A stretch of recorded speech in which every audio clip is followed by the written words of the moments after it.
Hello दोस्तों, नमस्कार आप सभी दोस्तों का। आज मैं फिर से अलंकार का पार्ट 2 लेकर आ गया हूँ। ठीक है, हिंदी में देखिए, 9th हो, 10th हो, 11th हो, 12th हो, सब पढ़ना है, अलंकार पढ़ना है। तो खास करके मैंने एक पार्ट अलंकार पे बना चुका हूँ, ये आपका दूसरा पार्ट है। ठीक है, जो शेष अलंकार बचे थे आज उनको कवर कर ले रहे हैं। आइए क्लास को चालू करते हैं। और चालू करने से पहले आप साथियों को मैं कहना चाहूंगा कि प्लीज अगर वीडियो पसंद आए तो लाइक कीजिएगा, शेयर कीजिएगा और सब्सक्राइब करना बिल्कुल ना भूलिएगा। ठीक है, आज ये अलंकार का खत्मा कर देंगे। इसके बाद रस छंद पे चलेंगे। 6 नंबर यहाँ से आपके फिक्स हो जाएंगे। ठीक है, बहुत सारे मेरे दोस्तों का क्लास 12th का और 10th का ये कमेंट है कि सर हिंदी का वीडियो बनाइए, सर हिंदी पढ़ाइए, वो भी पद्य से। तो हो सके तो बड़ी जल्द आपके मतलब कल से या एक दिन लेट से आपकी पद्य की क्लास चालू हो जाएगी। उसमें आपको एक्सप्लेनेशन करके समझाऊंगा कि पद्य का अर्थ मैं बता दूंगा, पढ़ा दूंगा। ठीक है ना भाई, आओ चलते हैं, अलंकार पढ़ते हैं। ठीक है, आइए अलंकार देखिए। हमने बताया था कि अलंकार के कितने भाग होते हैं। तो पहले वीडियो में बता रखा हूं कि 2 भाग होता है, उसको जाके देख लीजिएगा क्योंकि वो आपकी बेसिक क्लास है। ठीक है, उसमें बिल्कुल समझाया गया है कि अलंकार क्या होता है, कितने टाइप के होते हैं, कैसे होते हैं। ठीक है, हमने शब्द अलंकार को कवर कर लिया है। आज पढ़ेंगे अर्था अलंकार। कौन सा पढ़ेंगे भैया? अर्था अलंकार पढ़ेंगे। अर्था अर्था अलंकार। ठीक है, अर्था अलंकार। अब देखिए, अर्थालंकार में आपको पढ़ना क्या क्या है, पहले अपना टारगेट जाना चाहिए। तो अर्थालंकार में पढ़ना है आपको उपमा अलंकार, उत्प्रेक्षा अलंकार, रूपक अलंकार और संदेह अलंकार और भ्रांतिमान अलंकार। यही 5 अलंकार इससे आपको पढ़ना है क्लास 12th के लिए।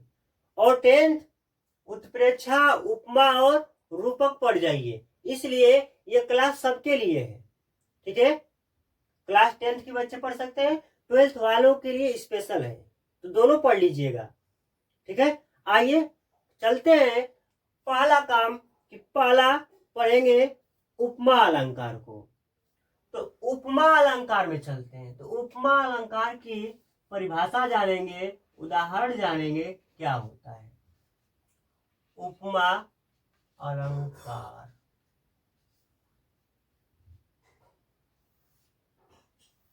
उपमा अलंकार देखो, इसकी परिभाषा क्या होती है। तो उपमा अलंकार की परिभाषा होती है मेरे भाई कि उपमे में उपमान का तुलना की जाए, वही क्या है? उपमा अलंकार है। उपमे में उपमान की तुलना की जाए, वही क्या है?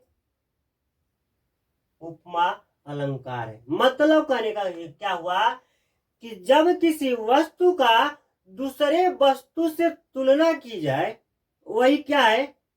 आपका उपमा अलंकार है। तो आप लिखेंगे इसकी परिभाषा, उपमे में उपमान की तुलना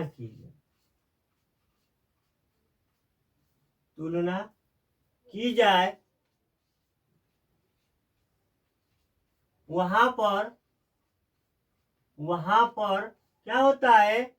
उपमा अलंकार होता है। उपमा अलंकार होता है। ठीक है ना,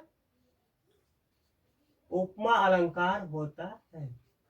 अब देखिएगा, हमने तो कह दिया कि उपमे में उपमान की तुलना की जाए, वहां पर उपमा अलंकार होता है। तो सर इसका मतलब थोड़ा समझा दीजिए। समझा दे रहा हूं कि जैसे किसी की तुलना किसी वस्तु से की जाए, वही क्या है? उपमा अलंकार है। उपमा नहीं कहते हो आप लोग कि हमारा उपमा उससे मत दो, वही है भैया। मतलब आपकी तुलना किससे की जा रही है? किसी और से की जा रही है ना। तो इसमें अब क्या पढ़ना है हमें कि सर आपको क्वेश्चन ये भी उठ रहा होगा कि सर ये उपमेय क्या होता है और उपमान क्या होता है। बहुत बढ़िया प्रश्न पूछता है कि उपमेय क्या होता है और उपमान क्या होता है, इसको जानेंगे। तो देखो उपमेय क्या होता है। उपमेय बड़ी आसान भाषा में बताएंगे मेरे लाडलो कि उपमेय भैया जिसकी तुलना की जाए, जिसकी तुलना की जाए, तुलना की जाए, जिसकी तुलना की जाए वह क्या है? उपमेय है। जिसकी तुलना की जाए वो क्या है? उपमेय है। और जिससे तुलना की जाए वही क्या है? आपका उपमान है। क्या? जिससे तुलना की जाए, तुलना की जाए, ठीक है। जिसकी तुलना की जाए उपमेय है, और जिससे तुलना की जाए वो क्या है? उपमान है। ठीक है, ऐसा समझ में। जिसकी तुलना की जाए उपमेय, जिससे तुलना की जाए उपमान, ऐसा समझ में। और इसमें क्या होता है? पहचान समझ लो। अगर मान लो कि आपको एग्जाम्पल देके पूछ ले कि सर इसका मतलब पहचान क्या है, तो पहचान बड़ी लाजवाब इसका बता रहा हूं आपको। इसमें आता पहचान क्या है? साधारण धर्म कहते हैं उसे, साधारण वाचक शब्द कह लो। वाचक शब्द क्या आता है? तो इसमें आता है सा, सदृश, सदृश, सरिस, सम आदि। वाचक शब्द क्या क्या आते हैं? सा, सदृश, सरिस, सम आदि। अगर आपको एग्जाम्पल दे रखा है और भैया आपको ये दिख जाए तो क्या बोलेंगे? कौन सा अलंकार है? उपमा अलंकार है। ठीक है। आपको सा दिख जाए, सदृश दिख जाए, सरिस दिख जाए, सम दिख जाए, वहां पर क्या है? उपमा अलंकार है। एग्जाम्पल देखेंगे, उदाहरण देखेंगे। उदाहरण क्या है? तो आओ देखते हैं। बड़ी ही आप याद किए होंगे, नहीं किए होंगे तो कर लीजिएगा।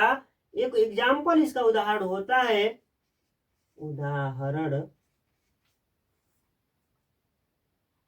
कि पीपर पात सरसिमन डोला। पीपर पात सरिस मन डोला। पीपर पात सरसिमन डोला। डोला। पीपर पात सरसिमन डोला। समझ रहे आप? सबसे बड़ी पहचान कि इसमें देख रहे हो आया शब्द क्या है? सरिस आया है। इसलिए कौन सा अलंकार है? तो उपमा अलंकार है। पीपर पात सरसिमन डोला। कोई व्यक्ति है अपने मन की तुलना कर रहा है। जैसे आपका मन होता है ना, डोलता रहता है हमेशा, काश वो खा लें, वो खा लें, इहो ले लें, वो ले लें, है ना। तो उसी की वो तुलना कर रहा है कि मन किसके जैसे? पीपल का पत्ता देखे, पीपल का ना वो कभी मतलब हमेशा ही डोलता रहता है, हमेशा डोलता रहता है। हवा बंद हो जाए तो भी डोलता रहता है। तो आपका मन किस तरह डोल रहा है? तो पीपर के पत्ते के जैसे। सरिस मतलब जैसे। तो इसमें क्या हो जाएगा? अगर आपसे पूछ ले कि इसमें उपमेय क्या है, उपमान क्या है, भैया ऐसे कंटेंट आपको बिल्कुल किसी भी यूट्यूब चैनल पर नहीं मिलेगा, कहीं नहीं मिलेगा। ठीक है, आइए देखते हैं इसे। इसलिए कह रहा हूं कि हिंदी पढ़ाना है, हमें पढ़ाना है, और आप बिल्कुल 90 तो ला ही सकते हैं। थोड़ी सा अगर हैंड राइटिंग अच्छी रही तो 100 में 100 भी फोड़वा दूंगा। हिंदी की बात कर रहा हूं। ठीक है, इसलिए पसंद आए वीडियो तो लाइक शेयर सब्सक्राइब करना बिल्कुल ना भूलिएगा, कमेंट कीजिएगा, थोड़ा हमें भी ऊर्जा मिले। तो पीपर पात सरसिमन डोला, मन कैसे डोल रहा है? तो पीपर के पत्ते की तरह, ठीक है। या एक सॉन्ग सुने होंगे बड़ा अच्छा सा, कि कोयल से तेरी बोली, है ना, कोयल सी तेरी बोली, सॉन्ग सुने होंगे ना, कोयल सी तेरी बोली। तो कोयल सी तेरी बोली, अब का वो मतलब कोयल की तरह बोल रही है? अरे नहीं, तुलना की गई है कि आपकी बोली कैसी है, तो कोयल की आवाज की जैसी, बड़ी मीठा मीठा है। खास तौर से लड़के बोलते हैं, तो आप लोग को बच कर आना है, ठीक है। ये बहुत गधे होते हैं, मतलब बोल देते हैं थोड़ी सी लड़कियां, क्या बात है, कोयल जैसा बोल रहा है, अतने में पगलिया खिसवल जाती हैं। ऐसा नहीं करना है आपको, बच के रहना है आज के समय में, ठीक है। किसी के ऊपर भरोसा मत कीजिए। तो कोयल सी तेरी बोली, कोयल सी तेरी बोली, मतलब आपकी आवाज की तुलना किसी की जा रही है? कोयल की आवाज से की जा रही है। और सी आया है तो सा सदृश सरी सम सी, मतलब तुलना की जाए, वहां पर क्या हो जाता है? उपमा अलंकार हो जाता है। आगे सुनो, आया समझ में? बिल्कुल। चलिए आगे बढ़ते हैं। तो आगे बढ़ने से पहले इसको साफ कर ले। अगला पढ़ेंगे उत्प्रेक्षा अलंकार। उत्प्रेक्षा अलंकार, अगला हेडिंग हमारा है उत्प्रेक्षा।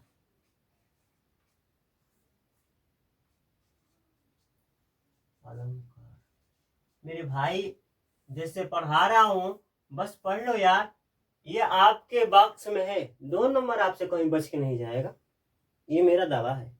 और बड़ी आसान भाषा में, ये नहीं किताबी भाषा में छपवा दी हाई हो, घंटा नहीं, ऐसे पढ़ते हैं कि बिल्कुल भेजे में ढूक जाइए। उत्प्रेक्षा अलंकार देखो क्या होता है। तो उत्प्रेक्षा अलंकार कहता है, क्या उपमेय में उपमान की आरोप की जाए, ठीक है, वहां पर क्या होता है? उत्प्रेक्षा अलंकार होता है, ठीक है। जहां उपमेय में उपमान की क्या की जाए? आरोप की जाए, वहां पर क्या होता है? उपमा और उत्प्रेक्षा अलंकार होता है। मतलब समझ रहे हैं? बिल्कुल। कह रहा है कि आपकी तुलना, मतलब जैसे कि माना जाए कि ऐसा मान लीजिए, ऐसा मान लीजिए, ठीक है, वही क्या है? उत्प्रेक्षा अलंकार है। और इसका वाचक शब्द क्या होता है? तो वाचक शब्द इसमें आता है मनु, मानो, मनहु, जनु, जानो, जनहु, ऐसा शब्द आता है। तो पहले तो इसका परिभाषा लिख लेंगे। तो परिभाषा क्या कह रहा है भैया? परिभाषा कह रहा है, जहां जहां उपमेय में उपमान की आरोप की जाए, आरोप की जाए, वहां उत्प्रेक्षा अलंकार होता है। क्या होता है? उत्प्रेक्षा अलंकार होता है। परिभाषा आप भी लिख लीजिएगा, बिल्कुल आसान परिभाषा। जहां उपमेय में उपमान की आरोप की जाए, वहां उत्प्रेक्षा अलंकार होता है। और इसका वाचक शब्द की बात करें, तो वाचक शब्द इसमें क्या आता है मेरे भाई? तो वाचक शब्द आता है बाबू मनु, मानो, मनहु, जनु, जानो, जनहु, जनु, जानो, जनहु, ठीक है, आदि। ये आपकी क्या है? वाचक शब्द है। अगर आपके सामने अगर ये उदाहरण दे रखा है, तो पहचान कैसे करेंगे? तो सबसे बड़ा रामबाण है ये। इसी को देखकर चलिए आगे कंटिन्यू करते हैं। देखो उत्प्रेक्षा अलंकार समझ गए कि जहां उपमेय में उपमान की आरोप की जाए वहां उत्प्रेक्षा अलंकार होता है।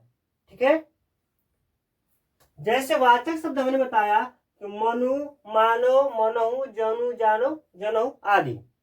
ठीक है, अब देखिएगा आपको एक दूसरी परिभाषा बता रहा हूं। कहता है कि जहां उपमेय में उपमान की संभावना व्यक्त की जाए, संभावना व्यक्त की जाए, ये भी हो जाएगा। क्या लिखे? जहां उपमेय में उपमान की संभावना व्यक्त की जाए वहां क्या होता है? उत्प्रेक्षा अलंकार होता है। उत्प्रेक्षा अलंकार होता है। ठीक है मेरे भाई, जहां उपमेय में उपमान की संभावना व्यक्त की जाए वहां उत्प्रेक्षा अलंकार होता है। ठीक है, वाचक शब्द देख ही लिए। अब देखो एक एग्जाम्पल क्या होगा। एग्जाम्पल बड़ी ही मस्त बता रहा हूं। जैसे कि उदित उदयगिरी मंच पर आतप पर्यो प्रभात मनहु नील मणि शैल पर। ठीक है, थोड़ी सॉरी गलती हुई। उदित उदयगिरी मंच पर और रघुबर बाल पतंग। ठीक है, देखो अब इसकी थोड़ी व्याख्या करके लिख दे रहा हूं एक एक समझाते हुए कि उदित उदयगिरी मंच पर और रघुबर बाल पतंग मन नील मणि शैल पर आतप पर्यो प्रभात। अब देखिएगा जैसे मनहु शब्द आया है, मनहु शब्द आया है, इसका मतलब कौन सा अलंकार हो जाएगा? उत्प्रेक्षा अलंकार हो जाएगा। ठीक है ना, तो लिख लीजिएगा एग्जाम्पल क्या कि उदित उदयगिरी मंच पर रघुवर बाल पतंग। ठीक है, और नीचे का लाइन आप, क्योंकि एक बार बोल चुका हूं। आगे बढ़ते हैं उत्प्रेक्षा छोड़ के रूपक अलंकार में। रूपक अलंकार क्या होता है? रूपक अलंकार की परिभाषा क्या होती है उसको देखेंगे। ठीक है, क्योंकि वीडियो थोड़ी लंबी ना हो, छोटे छोटे वीडियो में हम पढ़ ले, सब कुछ समझ ले, यही हमारी इच्छा है और ऐसा ही पढ़ाई होना भी चाहिए। ठीक है, टाइम वेस्ट नहीं करना हमें। आइए रूपक अलंकार देखेंगे। तो रूपक अलंकार क्या होता है? रूपक अलंकार ये रहा मेरे भाई, क्या? रूपक अलंकार। इसको जानेंगे। ये क्या कहता है? ये कहता है कि जब उपमेय में उपमान की भेद रहित आरोप हो, जहां उपमेय में उपमान की क्या परिभाषा बता रहे हैं भैया? बता रहे हैं, बिल्कुल जानिएगा कि जहां उपमेय में उपमान की, किसकी? उपमान की भेद रहित आरोप हो,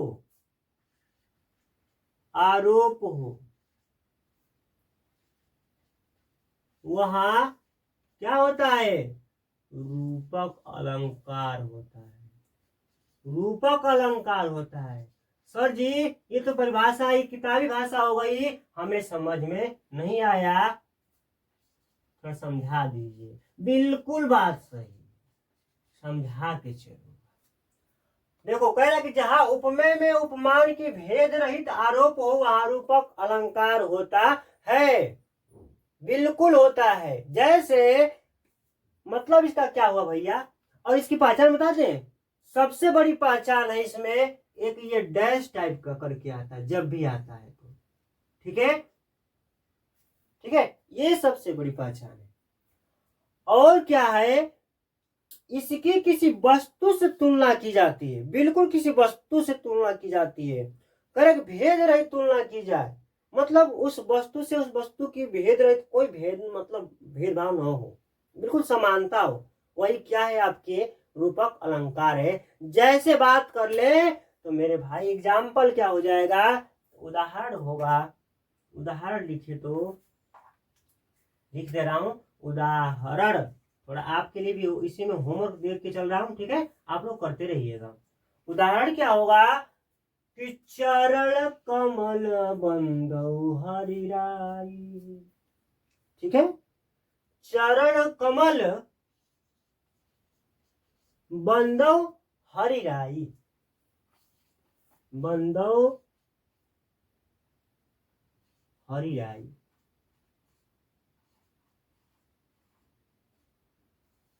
बंदौ हरिराई, चरण कमल बंदौ हरिराई, मतलब कि चरण किसके समान है, तो कमल के फूल के समान है।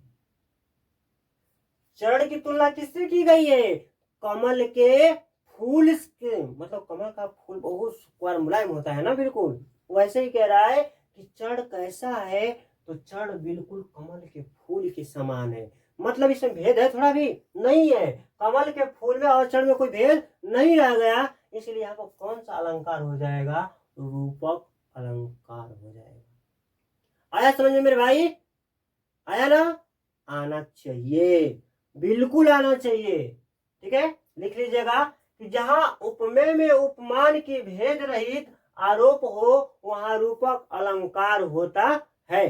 भेद रहित आरोप हो, मतलब दोनों पक्ष में क्या हो, भेद न हो। अब देखो चरण चरण चरण है, कमल कमल है, लेकिन इसमें कोई भेदभाव है नहीं है, क्यों, क्योंकि इसकी समानता दिखा रहा है कि चरण कैसा है, बिल्कुल कमल के समान है, इसलिए क्या हो जाएगा, ये रूपक अलंकार हो जाएगा, ठीक है। आइए चलते हैं अगला अलंकार पे। अगला अलंकार में पढ़ना है कौन सा, संदेह अलंकार। संदेह अलंकार पढ़ेंगे, तो संदेह अलंकार को भी देख लेना भैया। तब तक आप लोग वीडियो को प्लीज लाइक कर दीजिए, शेयर कर दीजिए और सब्सक्राइब कर दीजिए। मेरे भाई जो नए आए हैं हमारे चैनल पे, बिल्कुल, और अच्छा लग रहा है आपको वीडियो तो प्लीज लाइक करके जाइएगा, शेयर कर दीजिएगा और मेरे भाई सब्सक्राइब बिल्कुल कर दीजिए, ठीक है। आपके लिए यार मेहनत कर रहा हूं, आपके लिए, तो आप एक थम्सअप से क्या चाहता है, कुछ नहीं चाहता है, लेकिन हमें मोटिवेशन मिल जाती है यार, ऊर्जा मिलती है, पढ़ाने का जुनून जाग जाता है। आइए देखिएगा, संदेह अलंकार, संदेह अलंकार, ये पढ़ना है आपको। अब तक जो पढ़े बिल्कुल हाई स्कूल के लिए था, अब जो पढ़ रहे हैं ये इंटरमीडिएट के लिए है। वो भी था इंटरमीडिएट के लिए, लेकिन अब वहां से हाई स्कूल वाले खत्म कहानी, अब ये इंटरमीडिएट के लिए हो गया संदेह अलंकार पार्टिकुलरली, ठीक है, उनके लिए है। अब देखो संदेह अलंकार में क्या होता है, संदेह अलंकार में क्या होता है कि जब दो पदों में समानता हो, बिल्कुल समान हो, वहां पर क्या होता है, संदेह अलंकार हो जाता है। जब क्या लिखेंगे, जब से लिख रहे, जब दो पदों में समानता दिखाई जाए,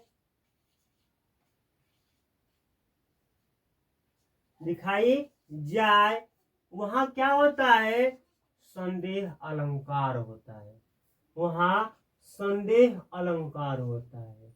क्या होता है मेरे भाई, संदेह अलंकार होता है। जैसे कैसे दिखाई जाए, वहां संदेह अलंकार होता है। ठीक है, थोड़ा बहुत आप लोग देख लीजिएगा। जब दो पदों में बिल्कुल क्या हो, समानता दिखाई जाए, वहां क्या होता है, संदेह अलंकार होता है। इसका मतलब समझ नहीं समझ में आया? बिल्कुल समझ में आएगा मेरे भाई, बिल्कुल। हम है तो गम नहीं, ठीक है। हम का कम है कि गम रहेगा? नहीं रहेगा मेरे बाबू, आओ समझ लो। देखो होता क्या है, जैसे आप सुने होंगे कि तुलसीदास जी का जीवन परिचय पढ़े होंगे, और तुलसीदास जी के जीवन परिचय में आप ये सुने होंगे कि एक बार उनके घर में मतलब वो जा रहे थे अपने ससुराल अपने पत्नी के पास, तो नदी में एक बाढ़ आया था, शाम का समय था, बारिश हो रही थी, और नदी में मुर्दा आ रहा था, और उस मुर्दे को वो नाव समझ के बैठ गए। क्या समझ के? नाव समझ के बैठ गए। देख लो, उनको क्या लगा कि लग रहा कि नावे है। और जब घर पर गए, वहां पर एक खिड़की से एक मतलब मुक्का मुक्की जो होता है, मतलब रसदान टाइप का, उसमें से एक सांप लटक रहा था मोटा सा, उसको रस्सी समझ के चढ़ गए।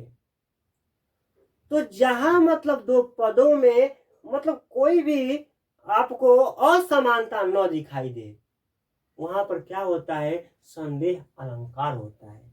जैसे महाभारत की एक छोटी सी पंक्ति है कि नारी बीचे सारी है कि सारी बीचे नारी है।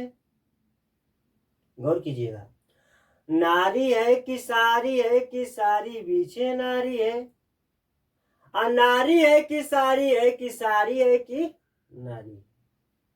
ठीक है, वहां पर क्या हो रहा है, कह रहा है कि नारी है कि सारी है कि सारी बीचे नारी है। उसको ये समझ नहीं आ रहा वहां पर कि कोई औरत है कि साड़ी है। जब दुशासन चीर हड़ कर रहा है, तो खींचते खींचते द्रौपदी का मतलब चीर को परेशान हो गया, तो ये शब्द कह रहा है कि नारी है कि सारी है कि सारी है कि नारी है।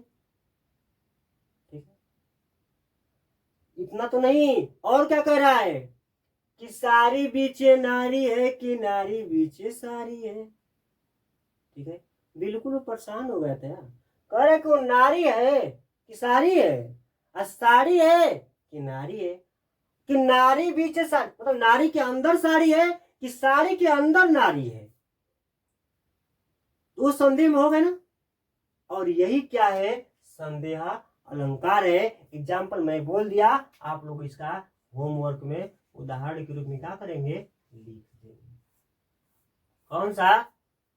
नारी बीचे सारी है कि सारी बीचे नारी है, नारी है कि सारी है कि सारी है कि नारी है। लिख लेंगे ना। नहीं आएगा समझ में तो थोड़ा सा वीडियो को रोक रोक के आप लिख लीजिएगा। ठीक है, आइए चलते हैं। संदेह अलंकार हो गया, भ्रांतिमान अलंकार एक पढ़ना है आपको, तो भ्रांतिमान अलंकार पढ़ेंगे। बस ये लास्ट है, और लास्ट है मेरे भाई भ्रांतिमान अलंकार। तो जबरदस्त लाइक ठोक दीजिए, सब्सक्राइब कर दीजिए, और जो ना किए हो प्लीज सब्सक्राइब कर दीजिए, और अपने रिलेशन में, पास पड़ोसी में, अपने दोस्तों को जरूर बताइए यहाँ पर कितनी बेहतरीन क्लासेज मिल रही हैं। बिल्कुल आपको समझा के छोड़ा जा रहा है, एक भी कंफ्यूजन नहीं होने देंगे। ठीक है, भ्रांतिमान अलंकार, भ्रांतिमान अलंकार।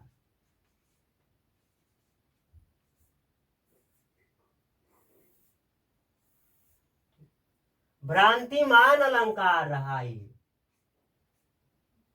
अब देखिए इसमें क्या होता है, इसमें जब क्या होता है, एक पद से दूसरे पद में आप जब जैसे ही जाएंगे, आपको भ्रम से उत्पन्न हो जाती है यार कि ये क्या है। ठीक है, तो क्या बोलेंगे आप कि जब किसी वाक्य को या किसी पद्य को पढ़ते समय भ्रम की उत्पत्ति हो जाए, भ्रम हो जाए, वहां पर क्या होता है, भ्रांति मान अलंकार होता है। सदृश्यता दिखाई जाए, संभावना व्यक्त की जाए, वहां पर क्या होती है? भ्रांतिमान अलंकार होता है। आइए लिख लेते हैं परिभाषा, नहीं तो कहेंगे कि सर जी आप तो छोड़ दे रहे हैं। लिख दे रहा हूं कि जब किसी पंक्ति में सादृश्यता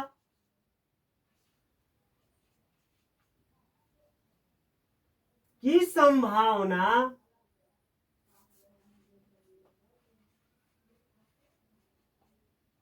उत्पन्न हो,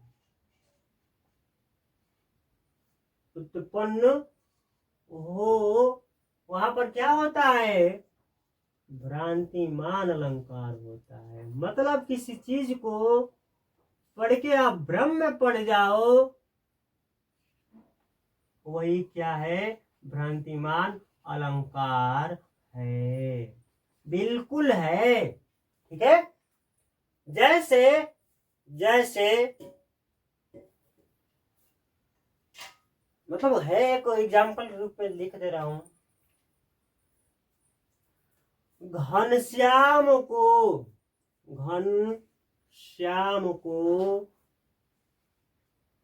श्याम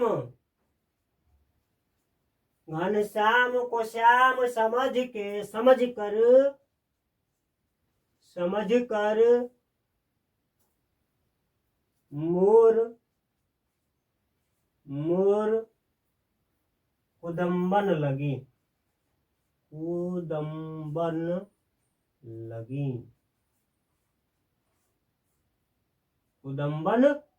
मतलब कोई व्यक्ति एक घनश्याम है, वो जंगल में जाता है और उसे श्याम मतलब भगवान कृष्ण को समझकर मोर जो थी वो क्या होने लगी? नाचने लगी, कूदने लगी।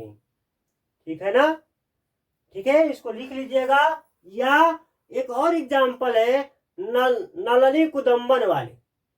ठीक है, मतलब हावड़ा की बात की गई, उसको भी देख लीजिएगा। ये रहा आपका अलंकार की क्लास। ठीक है भाई मेरे, अगर समझ में आया होगा वीडियो तो प्लीज लाइक कीजिएगा, शेयर कीजिएगा और सब्सक्राइब करना बिल्कुल ना भूलिएगा। और इससे पहले भी वीडियो में बना रखा हूँ अलंकार का, तो उसको भी पढ़ लीजिएगा। क्यों? क्योंकि 8 अलंकार था अब तक जो पढ़े, और इससे पहले हमने शब्दालंकार पढ़ा रखा है। ठीक है, वहां से पढ़ लीजिएगा। अब अगली टॉपिक हमारा क्या होगा, आप लोग कमेंट करके बताइएगा कि सर अगली टॉपिक हमें रस पढ़ना है, छंद पढ़ना है, कि क्या पढ़ना है। ठीक है, तो चलिए आज के लिए इतना, फिर मिलते हैं नेक्स्ट वीडियो में। तब के लिए सब साथियों को जय हिंद, जय भारत।